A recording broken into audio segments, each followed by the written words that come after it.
My wife and I are both college-educated professionals.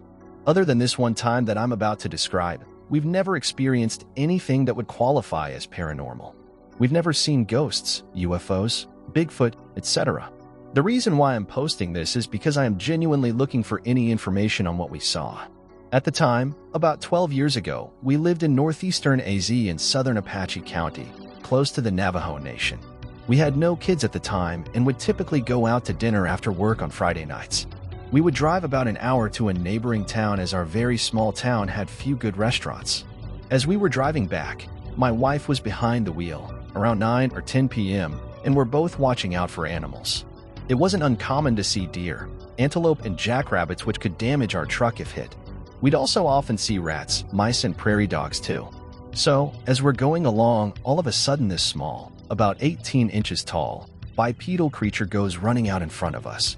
It ran from one side of the road to the other and disappeared in the cedar trees that are typical along the main highway we were traveling. The most messed up part was that the thing was wearing clothes. It was dressed in a robe and had a pointy hat.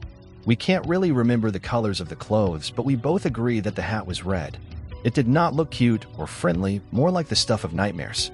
Its skin was a dark brown or dark gray. Its face looked monstrous and was grimacing. I had the impression that it was very distressed and seemed to be running away from something or someone. It seemed oblivious to us in our truck.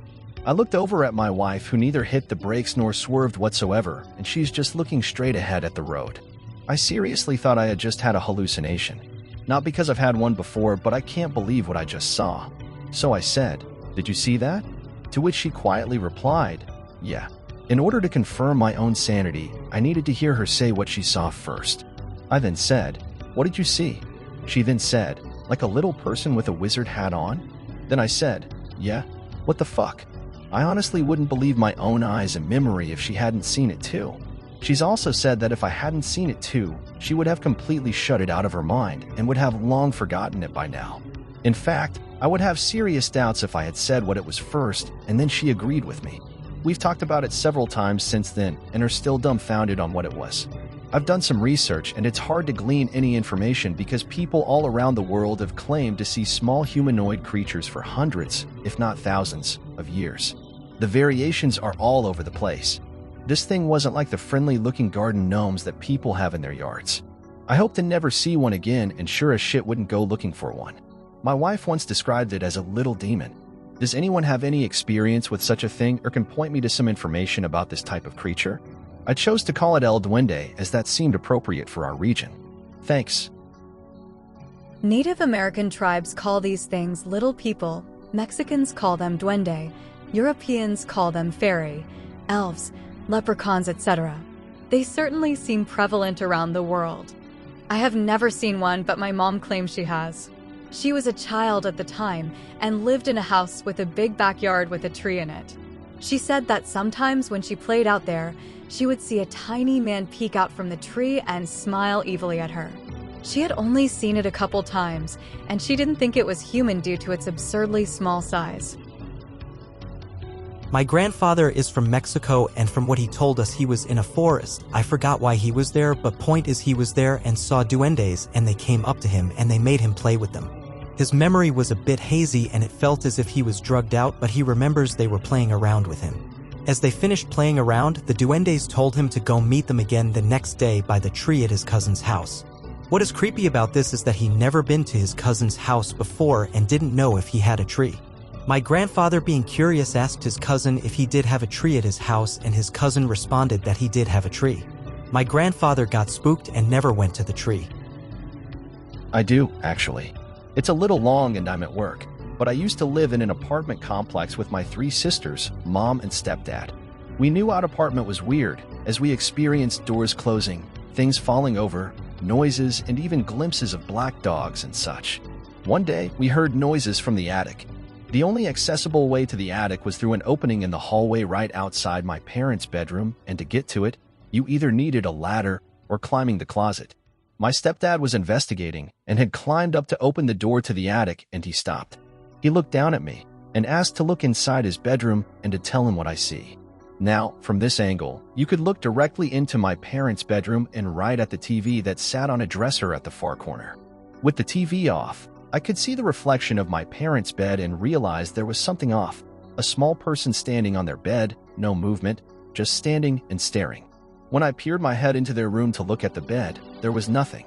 Even the reflection was gone. Later that day, we heard more sounds, but it was later in the afternoon. With my stepdad opening the attic door, we climbed up and we noticed the attic door had small shoe prints on it we couldn't explain.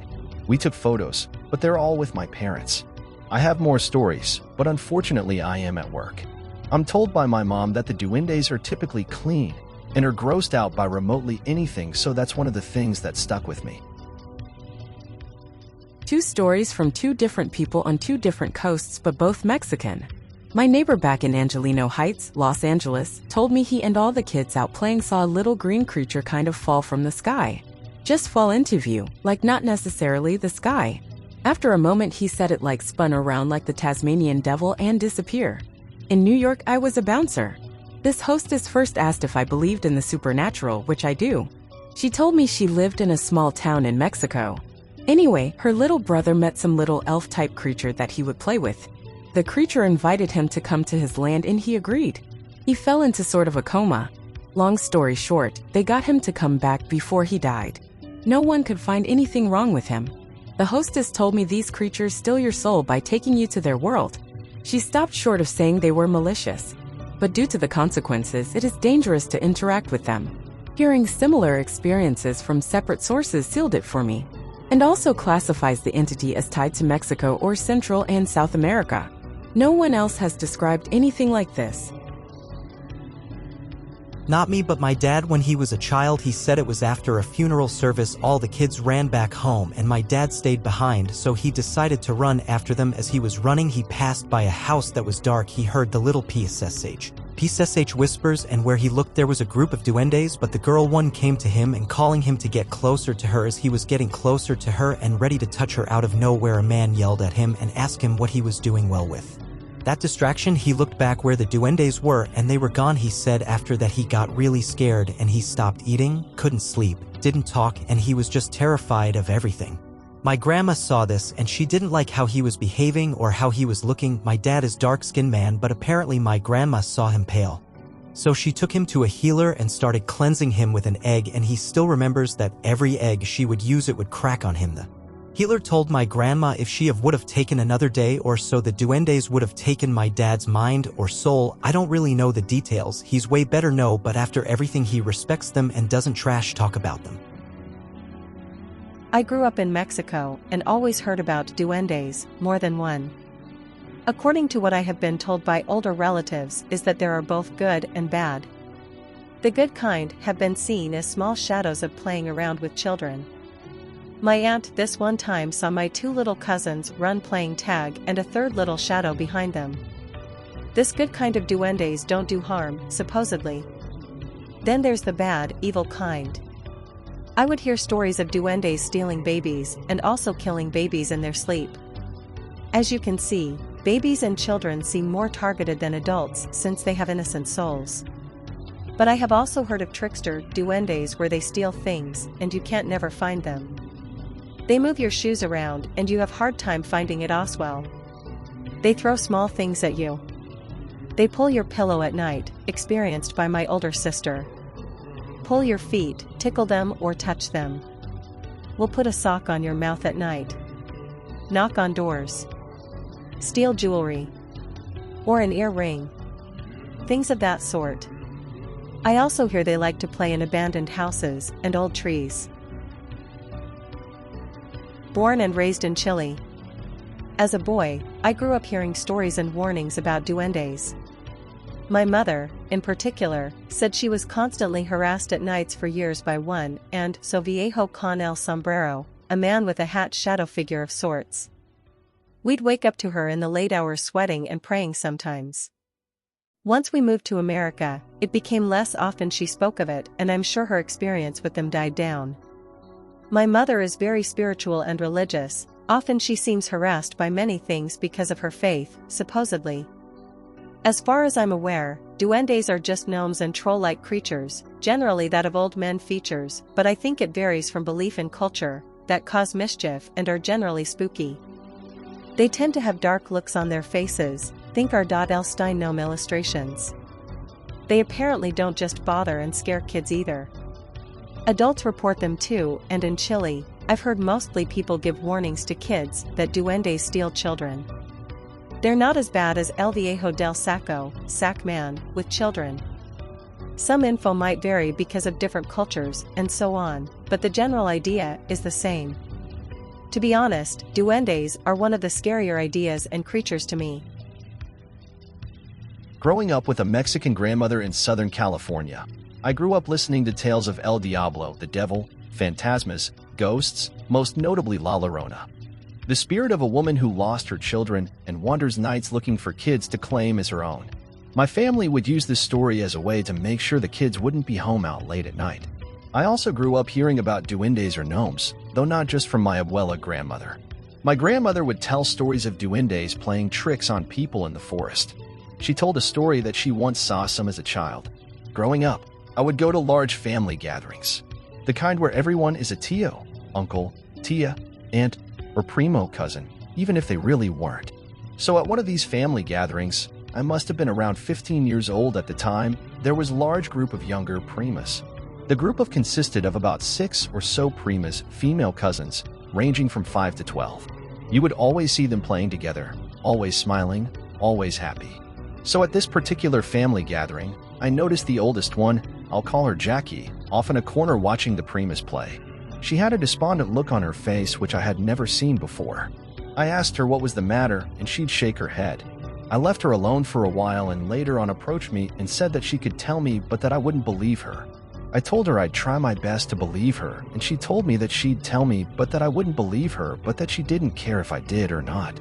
She appeared almost scared to tell me. So her story goes that she saw duendes creep into her room that she shared with her younger sister. She said she saw 4 duendes come into her room from her open window, climb up her dresser, take something, and leave. I'm sure she gave other details, but it's been too long to remember. I'd love to ask her now as an adult, but it's been years since I've seen or heard of her. At 15, my first impression was she was making all this up, but I found it strange that she would lie. I found the way that she told me strange. This girl seemed genuinely scared of the experience she had had. The next story I heard when I was around 18 years old from my best friend's mom who grew up in Bolivia close to the jungle. She said that as a little girl she was lured into the jungle by being put into a trance-like state by duendes. She remembers feeling that the duendes wanted to play with her, so she followed them towards the jungle and was only snapped out of the trance by her younger sister who had grabbed her before entering the thick of the jungle. This was an honest woman well into her 50s who said things as they were. My last story comes from a good friend of mine who I believe to be honest with a good head on her shoulders. It's my girlfriend, actually. The story she told me comes from the Philippines. She told me a few other stories that might relate to cryptozoology, but I may wait for another post for that. So about 10 years ago, she visited the Philippines, and while staying at an aunt's house, she noticed her younger cousin behaving oddly. She mentioned it to her aunt who told her that her cousin plays with duendes. They also call them duendes in the Philippines. When asking her cousin who was around 7 years old about the duendes, she told her that she would play with them out near the bushes. She told her the duendes would get mad if she refused to play with them. They would at times hold her back from returning to her house when her mother called, but they wanted to continue playing with her. They even hurt her at times. The aunt confirmed that she had seen them and had been trying to figure out a way to shield her daughter from the duendes. My GF's aunt told her recently that if she asked her daughter about it now that she wouldn't recall any of it. Perhaps due to the trauma of those experiences, who knows? Accounts of duendes, gnomes, or little people come from all over the world. I've just mentioned some from 4 different countries, 2 different continents. I don't believe them to be a work of literary fiction, but a creature we have yet to officially place. I hope this post brings others to share any of their experiences. Thanks for reading. My dad's side of the family have duendes following them as well. My grandpa is from Tula de Allende, Hidalgo, Mexico.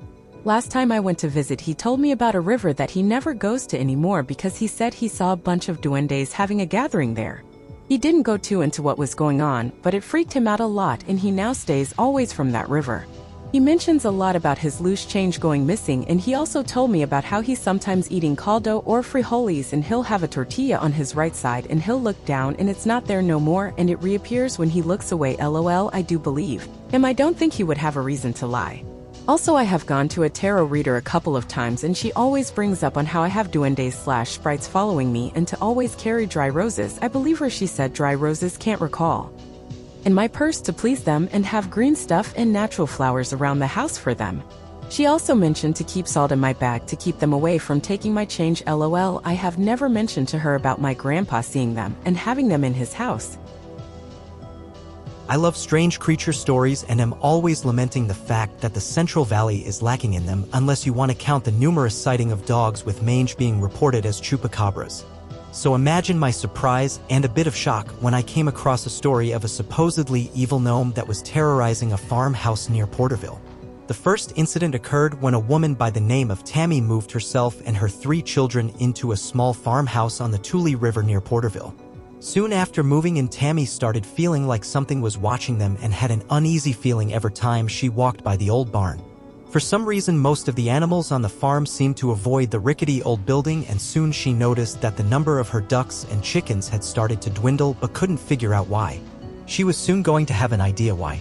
One night, Tammy and her son were coming back from grocery shopping when, as she parked the car and got out, noticed movement to her right. Thinking nothing of it, she picked up a grocery bag and noticed it again, this time accompanied by what she described as a very freaky, very evil-sounding chuckle. Looking in the direction of the noise, Tammy noticed, about 50 yards from her, a small humanoid-looking figure. Or as she described it, a gnome. The figure was about 2 to 3 feet in height, wore black baggy pants, and a gold-colored shirt. The face was partially covered by a long salt and pepper beard, and on top of the head was a long, red-pointed hat. The nose was large and bulbous, and the eyes were rather deep-set.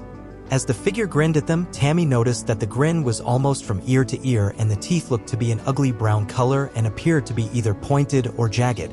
Horrified, Tammy dropped the groceries and grabbed her son and ran off towards the house with the cackling little man right on her heels. Tammy was able to get inside the house and was in the midst of telling her 2 daughters what she saw when she saw movement outside the kitchen window. Upon investigating, she saw the top of the figure's red-pointed hat moving back and forth underneath the window. Finally, after what must have seemed like an eternity, the figure disappeared and Tammy was able to get the groceries from the car. This was the only time she actually saw the figure, but until she moved out, she would always hear creepy chuckling coming from the old barn as if it was taunting her or something. You would think that this would be an isolated occurrence, but it seems the gnome wasn't satisfied with just terrorizing Tammy and her family. In March of 2010, a family moved into the same house on the Tule River. According to the wife, Charlie, it was perfect for what their family needed.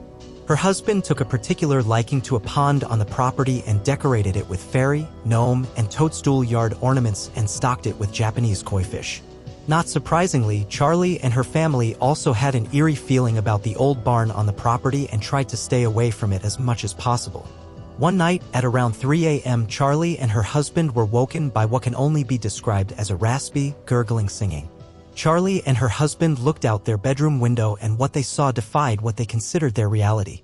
Standing by the pond and holding one of the garden gnomes was a creature that came out of a Grimm's fairy tale, as Charlie described it. The creature was 2 to 3 feet tall, wearing maroon pants and a baggy yellow shirt with a brown vest over it and a dark waistcoat. It had a large gray beard and was wearing a reddish-brown pointed hat. Charlie went on to say the most horrible part of the creature were its eyes and teeth. When it grinned, its teeth appeared to be jagged and pointed, and the eyes were small and beady and had a dark, mean look to them. Apparently, the creature saw the couple looking at him, and reached into the pond and grabbed a koi and dropped it into its mouth and swallowed it. Furious, Charlie's husband pushed open the window and yelled at the creature to leave the yard or he'd call the police. The gnome grinned and laughed as he gave them the finger and disappeared. The police were called, being notified that an intruder was on the property, but when they got there an hour later, the only evidence that was found was small footprints about the size of a child's around the pond. This wasn't the only time the gnome would visit the pond. Night after night, it would be seen holding a yard ornament and eating a fish. The family eventually wised up and moved the ornaments and put the fish into a tank inside the house. Apparently, this didn't go over well with the gnome. Upon the usual time of its appearance of 3 a.m., when the gnome saw that the yard ornaments and fish had been removed, it went into a crazed frenzy and began yelling and screaming in some language that nobody could understand. But they understood it was pissed. It began to run around the house screaming in whatever language was native to it. The family felt safe until Charlie realized the dog door in the kitchen was unlocked and feared the creature would try to enter the house through that. She was able to lock and then ran upstairs to close the rest of the windows. The last they heard of the creature was a very loud screeching, cackling sound that was heard underneath one of the living room windows. Charlie's husband went to investigate and saw the top of the creature's hat underneath the window. Given all that had gone on, the family decided to get out of the house and Porterville in general. One has to ask, was this the same creature that Tammy saw a few years prior? I first heard of both Tammy and Charlie's story on mysteriousuniverse.org, and it seems the author of the article was able to put the two women in contact with each other. After exchanging info and indeed confirming that both had lived on the same property, they agreed to meet and revisit the property where their terrifying encounters had occurred. Upon arrival, they noticed the barn structure that had given both of them an eerie feeling had been torn down, but the property still had that dark feel to it. Before they left, they decided to knock on the front door of the house to see if anyone was home. A woman answered but was not happy to see them and told them to leave the premises after being asked about the barn or if she had experienced anything weird. This story intrigues me to say the least. First, you have two witnesses describing a similar-looking creature that they saw years apart from one another. Then you have a creature that is known only in folklore but is usually of a pleasant nature, not the mean asshole that was seen by the two women. For some reason, I find it hilarious that he flipped off Charlie and her husband. So what did these two women see? I'm going on a different theory here, and I know I'll probably get more grief than I usually do, but I think what Tammy and Charlie saw was one of the fairy folk, namely a redcap. Redcaps come from English folklore and were said to be a type of malevolent murderous fairy that mostly inhabited ruined castles found along the border between England and Scotland. They would murder any traveler who was foolish enough to stray into their homes. Redcaps got their names from the practice of dyeing their hats with the blood of their victims. They were described as having the appearance of an old man with red eyes and large teeth. So how in the hell did a mean little creature straight out of English folklore get all the way to Central California? Remember, the United States used to be a British colony, and the early colonists brought over their beliefs from their homeland. What if somehow the things they believed in became real? Tibetan Buddhism has a concept called a tulpa, or a thought form. Basically, the idea behind it is that if something is concentrated on enough, it is somehow brought into existence. What if some of the early settlers that came here still held a belief that redcaps were real? So real that they took form and had a life of their own? And over the many years, the now very real redcap wandered the country and somehow wound up in California. How else do you explain what was seen? If it was just one person that saw the creature, the idea of a hoax of prank could be brought into consideration. But the fact that two people saw the same thing years apart has me wondering what the hell is on the outskirts of Porterville. Now obviously this is merely conjecture and nothing more. It can't be real, it's just some creature out of a fairy tale, right? Tell that to both Tammy and Charlie. Whatever they saw was real to them and it scared the hell out of them. And I have a feeling it's still there, waiting to terrorize someone else. My wife is Filipino. Her dad owns a 25-acre farm at the base of Mbanahaw, which is considered a holy mountain to the people of the Philippines, especially those that live at the base of the mountain. She swears that when she was a kid and would visit the farm with her dad, that while he was off cutting down coconuts and stuff, she had a friend that could best be described as a gnome or elf. She says her friend was genderless, small, and lived inside a small hill at the back of the property. This friend would bring her gifts and invite her into its little hill home. Only she could see it. Her mother never believed her, nor did anyone else in the family. Her dad entertained her and promised that nothing would happen to the hill, and they left it on the property until that section of the land was sold. She never saw the friend again after that. For those who don't know what duendes are, they're essentially elves or a leprechaun. These things are either good or bad, but either way mischievous. The bad ones are said to lure kids away, and the good ones will play pranks on you. Anyways, this happened when I was 13 or 14. This was probably one of the last times I went consistently. My aunt lived very close to a mountain near Oaxaca. Her husband, my uncle, was a pretty wealthy guy. He sold and bred livestock. He had a lot of horses, cattle, goats, and dogs. Their house was a pretty big place with lots of land for the animals. Of course, their house was very isolated. The closest town was a ways away. We went there one year to stay with her, and everything was normal for the first few days. When the weird started happening was once early in the morning. I wear wristwatches and I take it off to go to bed and put it back on after I brush my teeth and whatnot. I remember waking up, grabbing my watch and putting it on top of the shelf outside the bathroom, brushing my teeth and coming back to find it gone. I thought for a second and looked around the shelf and under but didn't find it. I went back to the room I was staying in and looked around and couldn't find it. I thought maybe one of my siblings were playing with me, and I looked around and all three of my siblings were sleeping on the floor. That's when I started getting not scared but worried. I go to look around the shelf more and still couldn't find it. I remember saying out loud, "Whoever took my watch, give it back because I'm getting mad." I walk away to put my shoes on, and from the living room, I could hear a slight noise. It was my alarm on my watch going off. I peek my head into the hallway and I could see the blue light from my watch. That's when I got scared. I walked up to it and put it on and get an uneasy feeling. I go to watch TV and see my aunt walking into the kitchen, and I say good morning and ask her if she grabbed my watch. She says no, but to not leave valuables in the open. I ask why, and she says the duendes will take them and hide them. I give an uncomfortable laugh and say, right. She obviously saw that I thought she was crazy. She told me she was serious and that the duende probably grabbed my watch. In my mind, I'm saying this lady is nuts.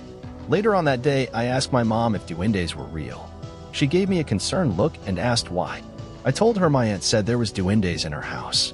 She steered away from the question and just said, if you feel scared, just to pray. I didn't think about it much after that. I remember we watched a movie in the living room and I fell asleep on the couch. I remember waking up to a thud coming from the kitchen and footsteps running from the kitchen. The footsteps were light but still audible. It sounded like when a cat runs. I see the lights turn on from the hallway and see my aunt running towards the kitchen. I hear her say Mendigos duendes, which means damn elves. I slowly get up and peek in the kitchen and it's a huge mess. A lot of stuff knocked over. Most of it food. I ask if an animal got in, maybe a raccoon. She's aggravated of the mess and just says duendes. I roll my eyes and look at my watch. It was almost 4 a.m. I decided to help her clean up. We finished cleaning up in about 20 minutes, and when I help her with the dustpan, it was one of the sucky ones where you have crouch over to hold it. When I crouch over, I looked at the huge pile of food and I can see either sugar or flour and made out little tiny footprints. Not like baby footprints, but smaller. Like if a lizard had human feet. I look at my aunt and she knows I saw them. She says, I told you. I'm still not completely convinced, so I go to bed and wake up. Nothing happened for a few days. The last experience I had with these things was when I was sleeping and for some reason woke up. No reason at all. I remember feeling uneasy and hearing those footsteps again as something small was running in front of the bed. I sit up fast and see a small shadow running weird, like it was waddling but still moving kind of fast. All this happened in a matter of seconds, and I turn on the lights and nothing is there. I couldn't make the shadow out, but it was small. Maybe a foot tall. That's when I started believing in the shit. I was so uneasy after that and was glad I was out of there. Let me know if you wanted to hear my last story from Mexico. I'll probably start telling my unpersonal stories. Stories that were passed down and told to me. I posted this 2 weeks ago but was banned for posting too much. My dad told me a story recently that I've been really wanting to share. This is from back when he was a kid in Mexico. When my dad was a kid, he and my grandpa went to my grandpa's land to prepare the soil for planting crops. Bored, my dad wandered off to a nearby stream where he saw a bunch of human-like dolls playing around in the water. He said they looked like adults, only smaller, with proportions like dolls, not sure what exactly that means. They splashed around in the water, and at times it looked like they were even walking on it. They signaled at him to come and play with them, and my dad ran over excitedly. He said he played with them for a while when my grandpa noticed that he had wandered off and went to find him. When my grandpa found my dad seemingly playing alone by the stream, getting all wet, he got super mad and dragged him away. Apparently, my grandpa and grandma were never able to the duendes whenever my dad would point them out. My dad still recalls looking back while my grandpa yanked him away and seeing the duendes waving goodbye at him. After that, my dad started seeing the duendes around the house. They'd pop out from behind walls during dinner, and my dad would try to feed them scraps of food, much to my grandparents' annoyance. Eventually, they got worried and took him to a local curandera. She did a little ritual and told him to keep a cigarette behind his ear for a week. And then, the duendes were gone. He never saw them again. My dad swears it's all true, even though no one believes him, and he's embarrassed about even telling the story. The only reason he told me it was because my mom teased him about it the other day and I forced it out of him. After some deliberation, have taken the decision to post about my family's experience with duende or dwarves. My mom is from the Philippines, and there are many tales of supernatural creatures roaming every stretch of the country. Most sound ludicrous and exaggerated, but none more so than the duende and the experience I am going to relay. My grandmother kept some chickens and dogs who roamed the grounds, including a pair of turkeys who would wander underneath the house and freak me out as a child. One day, when I was still small enough to walk underneath the house dodging cobwebs and such, I came across some tall, thickly painted red crosses on the stilts and by the high walls surrounding one side of the house. Having never noticed this before, I asked my mom about it, who proceeded to tell me what they were about. To set the scene, it is important to know details about my mom's family home in the farming provincial area of North Philippines. My grandparents were rice farmers, and my mom and 3 of her siblings lived in the house with them, either studying at university or working in the nearby city in finance. A typical Tagalog house, raised on stilts, was built sometime during the 1950s and had dark mahogany-type floorboards and furniture. The floor where the dining room crosses into the kitchen, however, is made from bamboo and is springy when walked across. There are small gaps in between these whereby you can see down into the ground underneath the house. The whole compound was fairly sized with concrete and brick walls 8 foot high, studded with broken glass for security. My mom lived with her other female siblings, and chores always shared, including laundry. No one's clothes were kept separate, and everyone's clothing went into one wash basin. The clothes were then hung on the various clotheslines in the backyard. Her youngest sibling Ella was around 21 at the time and started to notice her underwear missing from the washing line, prominent gaps where panties were supposed to be drying in the sun. Thinking nothing of it and putting it down to birds or another sibling pulling pranks on her, she learned to ignore it. Weeks passed, and buying knickers was getting to be a very expensive habit. Angry and frustrated about the prank, Ella questioned everyone about why they were picking on her and her underwear only. No one owned up to stealing her panties, with everyone absolutely firm and adamant that it wasn't them, and retorts of why on earth would we do that? Ella grew less angry and just remained frustrated at why it was only her underwear missing from a line of 6 other people's. The maids were questioned, and again, firm shakes of heads followed. There was absolutely no reason for the stealing. The knickers were not expensive and, dare I say it, some full of holes. There was completely no reason as to why they were being taken, and of course to where and for what purpose. The washing was monitored for signs of animals or birds stealing them, and nothing noted. If it was an animal, it would be very clever for them to only know to steal from one particular person. After so many weeks of this happening, my grandfather, having had enough of the whole situation, called a local manguhula or psychic to take a look at the house and investigate who or what might be causing the distress. The manguhula took a walk around the compound and immediately picked up that my family weren't the only ones living at that residence. She sat the family down upstairs and revealed that she had discovered a small family of duende living under the coconut trees, stretching their territory right up to the area underneath the house itself. Everyone was shocked and slightly bewildered, as no one was particularly superstitious. Yes, they had all heard about the little folk as folklore, but never had any connection with them. She mentioned that the duende were usually tree-living beings, and because they were invisible to people with their third eye closed, only certain people could pick up on their existence. Third eye being the psychic or sixth sense that allows people to see through the veil of our normal world and into another crossover. It is customary in Filipino culture to always say "excuse me" when walking under trees or in long grass to avoid stepping on the creatures. If you do not, the duende can cast revenge, either making you sick or injured shortly after. There are both good and bad, trickster and malicious duende. The manguhula was able to see that the culprit of Ella's panty stealing was a duende of that family living there. She was able to attest to the reason why as well. You see, that particular duende had a huge crush on Ella and would steal her panties, probably to become noticed or for other unmentionable means. Ella and the family were then led under the house, whereby every single pair of missing panties were found, tightly and nearly folded and stuffed into cracks underneath the house. The manguhula blessed the house with holy coconut oil, and prayers were said to move on the family of duende. Afterward, it was advised that red crosses were to be painted underneath the house and white crosses placed in windows to draw away and discourage anything spiritual to reside there again. To this day, the house is still standing with its fortress of crosses.